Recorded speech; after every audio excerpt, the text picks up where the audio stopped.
Hey, I just wanted to make a quick video today reviewing this VZ24 bayonet that I recently purchased from Smokey Mountain Knife Works. Which, if you've never heard of Smokey Mountain Knife Works, it's a knife store, which is really not even the best way to put it, but a knife store down in Pigeon Forge, Tennessee, near the Smoky Mountain National Park.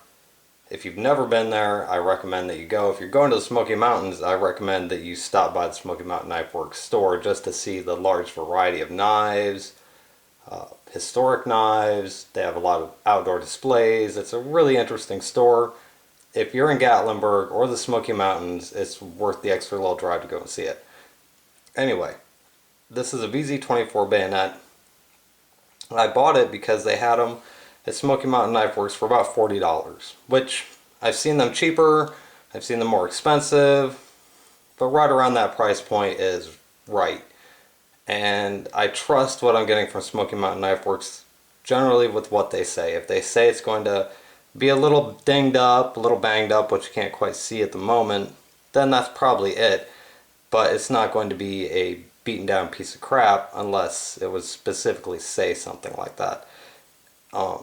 Generally what I buy from them is new merchandise, but they had these and they're a good company. I like to buy things from them, so I bought it.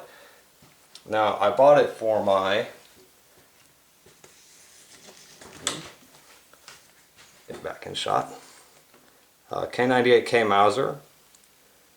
I know that this is not the correct bayonet for my K98K, but it fits and it looks just about right, other than say it doesn't have the Bakelite handles, but generally it looks like a German K98K bayonet. And I would like to get a German K98K bayonet for this rifle, but those cost about $100.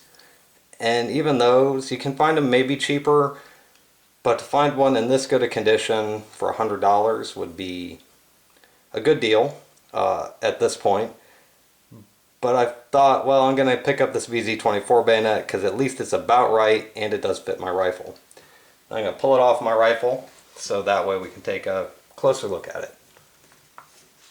To pull it off, if you've never taken a bayonet off a rifle like this, you push down on this button and push it forward and then slide it off. Set that down. Set the rifle. Let's set the rifle here, kind of in the background. Okay. Now, get a closer look of the bayonet. Now if you look, it is worn, that's for sure. It was definitely carried on somebody's side. It didn't just go and sit in an arsenal somewhere after it was made. So it was used.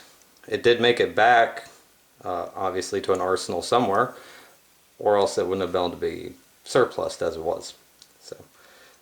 And generally, and there's a small dent here in the scabbard, but that's in pretty good shape. Yeah, the finish is worn off of it a little bit, but you know, this is around 90 years old, so that's what you'd expect. Now, let's look at the blade. The blade actually only has a couple small nicks out of it, here and here. Other than that, the blade is in really good shape. Although I do think that this made it out onto somebody's hip, I don't think it was used much, if at all.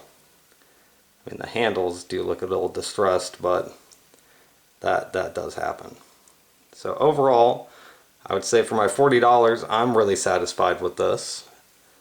I definitely couldn't have gotten a K98K Mauser bayonet for that much.